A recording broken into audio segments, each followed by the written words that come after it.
Seja muito bem-vindo à nossa aula de número 12, que é basicamente um resumão, como você está vendo aí no seu slide, um resumão das 11 primeiras aulas em vídeo do curso de Flashcards Anki. A gente está no módulo avançado, obviamente. Meu nome é Ruver Herculano, se você ainda não me segue no Instagram, dá uma pausa no vídeo, vai lá rapidinho, @ruverherculano.med e já volta aqui para a gente começar a aula. Então, basicamente, nessa aula a gente vai relembrar os principais tópicos abordados em cada uma das 11 aulas em vídeo anteriores e mencionar algumas coisitas a mais, então presta atenção que a gente vai começar exatamente agora. Começando do nosso módulo básico, obviamente, a primeira aula foi uma aula de introdução ao curso, foi a aula dos porquês, foi onde eu expliquei por que usar o Anki, te expliquei quais são as técnicas de estudo cientificamente embasadas que dão origem ao aplicativo, que dão origem ao algoritmo do Anki, falei da importância de usar essas técnicas e de usar o próprio aplicativo. Eu falei que o esquecimento é o nosso maior inimigo. Isso pode se aplicar a várias áreas, mas na medicina se aplica ainda mais, porque na medicina o seu esquecimento pode causar um dano à saúde de alguém ou até levar essa pessoa ao óbito. Então é muito importante que você não esqueça. Eu coloquei aí até um hidrante para você lembrar que eu falei que fazer medicina é como beber água de um hidrante. Sempre tem um volume de informações muito maior do que você pode suportar e para isso você precisa ter um bom sistema de organização, seleção e aprendizado de informações para poder você sobreviver num curso tão puxado quanto a medicina. Eu falei o que é o Anki, o que é o aplicativo, falei para quais plataformas ele está disponível, o preço dele, que é gratuito para a maior parte das plataformas, e falei sobre a regra de ouro. Talvez eu não tenha me explicado tão bem na primeira aula, mas vou aproveitar a oportunidade para explicar melhor. A regra de ouro não quer dizer que você só pode estudar com o Anki, mas quer dizer que toda vez que você for estudar, o Anki também tem que fazer parte. Todo dia que você for estudar, o Anki tem que estar presente. Por quê? Porque ele só funciona com muita frequência. Se você não tem a frequência necessária, você só vai ter a parte do aprendizado ativo, mas você vai deixar de lado a parte da repetição espaçada. Segunda aula, eu falei sobre os primeiros passos no uso da plataforma. Falei como é que você instala o aplicativo e falei dos principais menus e opções lá da interface do próprio Anki. E aí eu queria trazer uma errata aqui, que eu falei que a gente ia ter uma aula sobre estatísticas, e esse é realmente um assunto mais importante, mas eu acabei me esquecendo de colocar esse assunto na programação das aulas em vídeo. Então, para você não ficar sem esse assunto que é importante, eu vou produzir um material em texto e colocá-lo disponível aqui no conteúdo principal do curso, mas não vai ser uma aula em vídeo. Aí nessa aula de primeiros passos eu falei sobre decks e flashcards, falei o que eles são, como é que você cria e como é que você estuda decks e flashcards. Na aula de número 3 eu me aprofundei um pouco mais nos decks. Falei como é que você pode exportar um deck, você pode querer compartilhar com alguém, você pode querer disponibilizar na internet, talvez até vender na internet. Então é importante que você saiba como é que você exporta um deck. Coloquei até aí a imagem de um deck de cartas de baralho. Depois eu falei sobre como é que você... Enrolei. Depois eu falei também como é que você importa um deck. Então se alguém lhe mandou um arquivo de um deck, eu lhe expliquei como é que você pode instalar esse arquivo no teu Anki. Falei também sobre como baixar um deck, isso pode ser feito do site do próprio Anki ou de outros sites na internet.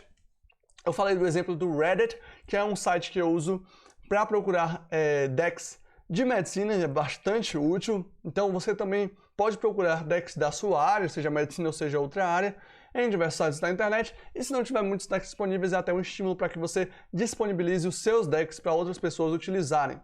Falei também sobre como criar subdecks e da preferência que você deve dar às tags ao invés dos subdecks.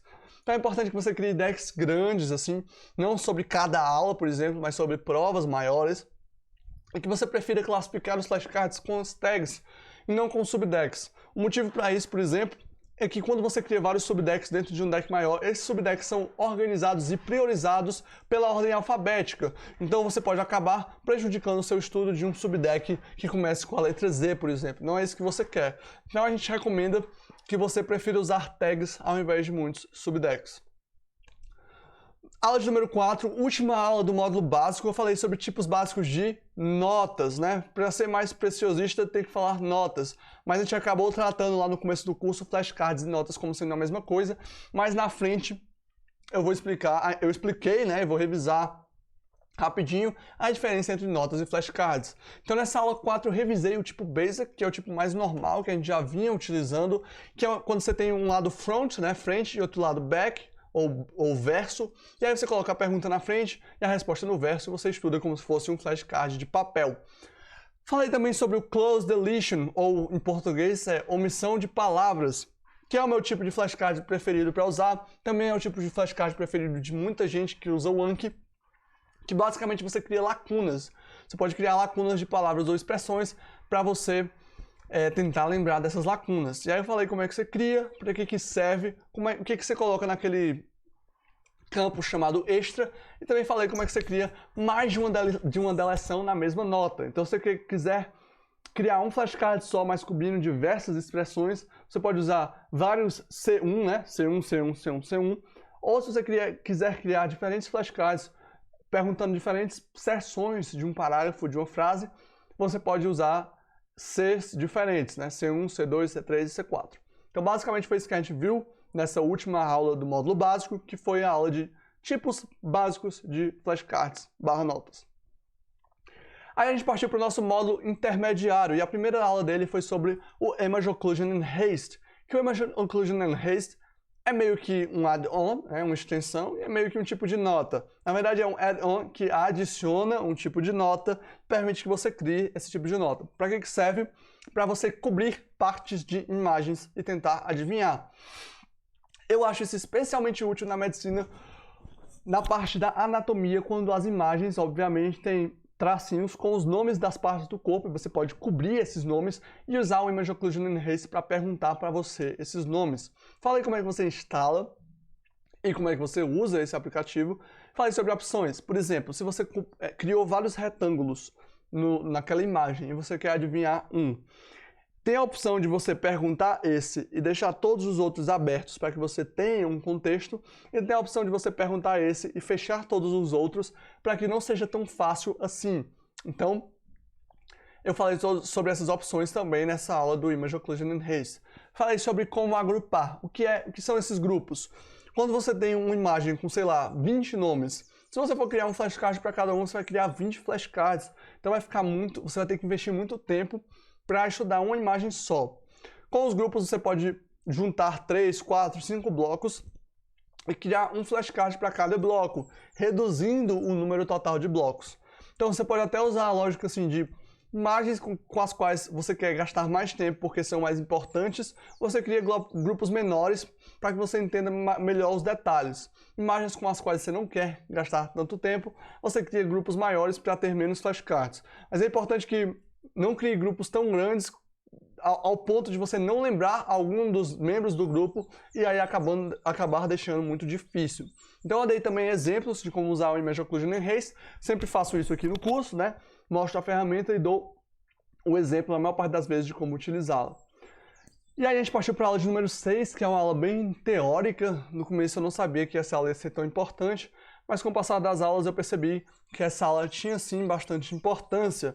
Essa aula trata de dois assuntos principais, o assunto dos estados dos cards e o assunto de notas versus flashcards. Então, estados. Os flashcards podem assumir 3 estados principais, ou eles podem ser new ou unseen, mesma coisa, novos ou não vistos, ou eles podem assumir o bloco de learning, que já foram vistos, estão em processo de aprendizado, ou eles podem assumir o último bloco de reviewing, que eles foram vistos, foram aprendidos e agora estão sendo revisados. Dentro de Reviewing você tem 2 blocos. O bloco de flashcards jovens com um intervalo menor do que 21 dias e o bloco de flashcards maduros com um intervalo maior ou igual a 21 dias. Eu falei também o que são esses intervalos, que basicamente é o tempo que você vai levar para ver aquele flashcard de novo. Existem vários fatores que podem mudar o intervalo de um flashcard e a gente viu isso nessas aulas aí 6 e 7. O que acontece quando você clica os diferentes botões, o que define o intervalo de um flashcard, como é que você altera os passos que cada flashcard tem que cumprir em cada estado. Então tudo isso é muito importante e a gente viu nessa aula de número 6. E aí, além disso, a gente viu também a parte de lapso. O que é lapso? Lapso é quando você erra um flashcard e a gente viu que quando você erra o flashcard várias vezes, você atinge um limite, né? Você pode definir um threshold, que é um limiar de lapsos. Por exemplo, se o seu limiar for 8 lapsos, você precisa errar 8 vezes seguidas aquele mesmo flashcard para atingir o chamado lit. Toda vez que atingir o chamado lit, ele dispara uma ação automática. Essa ação você pode configurar. Ela pode ser, ou você suspende aquele flashcard que você errou várias vezes seguidas, ou você coloca uma tag nele para indicar que aquele flashcard tem algum problema, porque você teve tantos lapsos seguidos que você atingiu o limiar do lit, né? Partindo para a aula de número 7, você entra na parte de estudo personalizado e opções. Estudo personalizado nada mais é do que um deck à parte que você cria. Normalmente ele não altera nada na ordem normal das revisões. Pelo menos acho que a maior parte das opções de estudo personalizado não altera. Mas se você quiser ver isso com certeza, é só voltar lá na aula que eu vou de opção em opção. E aí, como é que você configura e usa esses estudos personalizados? Eu também falei disso, falei da importância deles. Por exemplo, se você tem uma prova amanhã, é importante que você crie um deck de estudo personalizado para revisar os assuntos daquela prova especificamente, sem alterar a ordem das revisões dos seus flashcards, das revisões normais dos seus flashcards. Então, o estudo personalizado é algo mais pontual e opções são mudanças mais permanentes. São definitivas? Não, você pode alterar depois. Mas se você não alterar, elas vão ficar para sempre e vão mudar a ordem, vão mudar as configurações normais da sua revisão, diferente da maior parte dos estudos personalizados. Então, dentro dessas opções, existem umas seções. Nessa aula número 7 eu falei sobre algumas dessas seções, falei sobre a seção de novos cards, de reviews, faltou um W aí, e de lapsos, e aí você configura tudo isso que eu venho falando. E com mais detalhes você só vai ver mesmo na aula, eu só trouxe aqui os tópicos principais de cada aula. Na aula de número 8, que eu acredito ser a aula mais importante, preste atenção aqui. Se você não assistiu essa aula, ou se você assistiu assim, sem prestar muita atenção, sem anotar, sem se concentrar, assiste essa aula de novo. Porque talvez essa seja a aula mais importante de todo esse curso, que é a aula de número 8. Como criar bons flashcards. O Anki é o seu superpoder. Então, o Homem-Aranha, por exemplo, quando ele recebeu o superpoder dele, ele não do nada aprendeu a usá-lo da forma correta. Ele já tinha o superpoder, mas ele precisou treinar, desenvolver esse superpoder até que ele pudesse usar no seu potencial máximo. Então essas 13 dicas são para que você possa aprender a usar o Anki no seu potencial máximo. E aí eu trouxe, trouxe 4 dessas 13 dicas aqui. Falei sobre entender antes de revisar. O Anki não é uma ferramenta para você entender as coisas, é uma ferramenta para você tatuar na sua memória cada uma das informações. Então você precisa entender antes de colocar no sistema. Segunda coisa que eu trouxe aqui, use bons dispositivos mnemônicos. Lá na aula eu explico como é que você cria bons dispositivos mnemônicos, então basta voltar lá e revisar isso, mas o uso de bons dispositivos mnemônicos ajuda muito na memorização dos fatos, pelo menos na minha opinião, na minha experiência. Terceira coisa que eu trouxe aqui é use flashcards concisos e diretos. Se você tem, por exemplo, um parágrafo com 5 informações que você precisa aprender, é melhor você criar 5 flashcards diferentes, perguntando cada uma das informações de forma concisa e direta, do que criar um flashcard só perguntando as 5 informações. Por quê? Se você tem um flashcard só perguntando as 5 informações, 4 delas você já aprendeu bem, mais uma você está tendo muita dificuldade, você vai acabar tendo que sempre revisar as 4 informações que você já sabe, sem necessidade, por causa daquela que você errou. Quando você divide em diferentes flashcards, esse problema diminui. E essa sensibilidade de o que você coloca junto, o que você coloca separado, vem vindo com o tempo, mas é importante que você tenha essa noção de que é bom criar flashcards concisos e diretos com o menor número de informações possível. E aí eu trouxe também o uso da redundância, mais uma vez não tem nada a ver com erro de português. Redundância nada mais é do que atacar uma informação por diferentes ângulos. Então, por exemplo, se você quer aprender que casa significa house em inglês, você pode criar um flashcard perguntando... Perdão, tá bem cômodo aqui o microfone. Você pode criar um flashcard perguntando como é que você diz house em português e outro perguntando como é que você diz casa em inglês. Então, você está atacando a mesma informação, o mesmo conjunto de informação por diferentes ângulos. Nenhuma das dicas que eu dei são regras rígidas, e algumas delas vão exigir algum tempo de maturidade para que você possa aprender a usar da forma correta. Mas é importante que você saiba dessas dicas e busque aplicá-las, pelo menos assim, escolhe 2 ou 3 para você tentar aplicar em todos os flashcards que você vai criar hoje. Assim você pode ir desenvolvendo passo a passo cada uma, até que você esteja criando flashcards melhores. Na aula de número 9 já é parte do módulo avançado, né?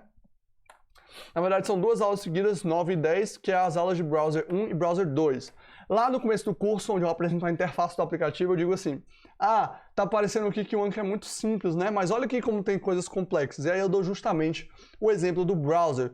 Por que eu estou dizendo isso? Porque o Browser é de fato uma ferramenta que se encaixa aqui no módulo avançado, porque ele tem muitas nuances, muitos detalhes, e ele, quando você abre ele da primeira vez, parece que é algo muito complexo. Basicamente, o browser serve para você pesquisar e editar flashcards. Ele tem 3 seções assim, maiores, que é a barra lateral, a lista de flashcards e o editor de notas. E aí eu mostro cada um deles e as principais funções, e também eu te mostro nessa aula como é que você pesquisa os flashcards na barra de pesquisa e também como é que você utiliza filtros. Mostro também na aula de número 1 como é que você navega ali pelo browser, né, os principais pontos para você navegar. Falo sobre tags e subtags, esse K aí, na verdade deveria ser um G. Eu falo como é que você cria subtags, que é algo muito semelhante à criação de subdecks. E eu falo também como é que você encontra os flashcards pelas tags e pelas subtags. Falo também como é que você pode mudar vários flashcards de decks de uma só vez, ao invés de mudar de um a um. Na aula Browser 2, eu falo como é que você edita notas. É algo muito simples porque é muito semelhante, praticamente igual à criação de notas, então você já está acostumado com isso quando você está criando os flashcards. Eu falo como é que você altera ou remove tags de um grupo de flashcards, ao invés de ter que ir de um por um alterando as tags, você pode fazer isso de uma forma que chama em inglês de batching, né? De uma forma assim, em grupo, de uma vez. E eu falo também sobre as ferramentas de Find and Replace, Find Duplicate, Reschedule, Reposition e Goal. Então essas são 5 ferramentas que eu também falo na aula de Browser 2. Se você quer relembrar alguma delas, tá difícil hoje. Se você quer relembrar alguma delas, vai lá na aula de Browser 2, aula de número 10 do curso, e reassiste para você firmar esse conhecimento aí. Por fim, na aula de número 11, eu falo sobre extensões, que são os chamados add-ons em inglês, né? Eu falo como é que você encontra essas extensões, elas estão disponíveis lá no site do Anki, e uma vez que você encontrou e selecionou, como é que você baixa, instala e usa. Falo também que para você usar, depois de instalar, você tem que fechar o Anki e abrir de novo. E aí eu trago 3 exemplos de extensões que eu acho bem interessantes para a gente usar. Eu já tinha falado de uma bastante, que foi o Image Occlusion and Haste, mas teve uma aula só sobre ele, então não fazia sentido eu trazer ele aqui de novo. E aí eu falo sobre esses 3 exemplos, que é o Multiple Choice, não deveria ter acento, obviamente, porque está em inglês, que é o Frozen Fields e os Symbols as You Type. Multiple Choice serve para você criar perguntas de múltipla escolha, e o mais legal é que ele embaralha as respostas da pergunta, a ordem das respostas da pergunta toda vez que você vai estudar. Então não dá para você decorar que a resposta vai estar sempre na letra A, porque ele sempre troca a ordem das letras. O segundo é o Frozen Fields, que é bem legal também, eu uso bastante, que é para você congelar um campo enquanto você está alterando o outro. Então, por exemplo, no Close Deletion, que a gente costuma colocar a pergunta e a resposta no mesmo campo, o campo lá da frente, você pode usar o campo extra, por exemplo, para colocar uma página de um livro. Então, se você quer criar várias notas, vários flashcards sobre a mesma página do livro, você pode colocar o print dela lá na caixa extra, colocar o Frozen Field para aquele campo ficar congelado e ir criando vários e vários flashcards, mudando só o primeiro campo. Quando você sair daquela página, você descongela o campo extra onde está a parte do print e apaga o print para poder você partir para outra página. Por último, você tem o Symbols as You Type, que basicamente substitui algumas coisas que você escreve no teclado por símbolos. Então você quer colocar setas, frações mais bonitinhas, símbolos matemáticos, tudo isso é possível. E o legal é que o Symbols as You Type também pode servir para você substituir abreviações por palavras. Isso pode facilitar muito, muito mesmo na hora do seu estudo. Então se você, por exemplo, também você troca por TBM, toda vez que você escrever TBM lá, ele vai automaticamente substituir por também. É bastante útil. E aí essa aula de número 12 é a própria aula que você está assistindo, a aula de revisão. A gente também teve pelo menos uma aula bônus, não sei se vai ter mais alguma gravada, mas teve pelo menos uma aula bônus, que está lá na seção de módulo extra, alguma coisa assim, da sua plataforma. Essa aula obviamente está inclusa, você não vai pagar nada mais por isso, e nela eu trouxe 3 dicas de pessoas para você acompanhar e aprender mais com elas. Tem 2 caras que são médicos e um cara que nem é de medicina, então é mais sobre produtividade. Então mesmo se você for de outra área que não seja medicina, você pode tomar proveito dessa aula bônus. E também trouxe 3 dicas de ferramentas para tornar a sua vida mais produtiva e algumas delas, pelo menos uma, auxilia na própria criação de flashcards e as outras 2 auxiliam na parte de produtividade, rotina de hábitos, tomar notas, são várias funções que essas ferramentas podem lhe ajudar, trazer para a sua vida. Então, basicamente, é sobre isso que essa aula bônus que já está gravada fala, vale muito a pena assistir.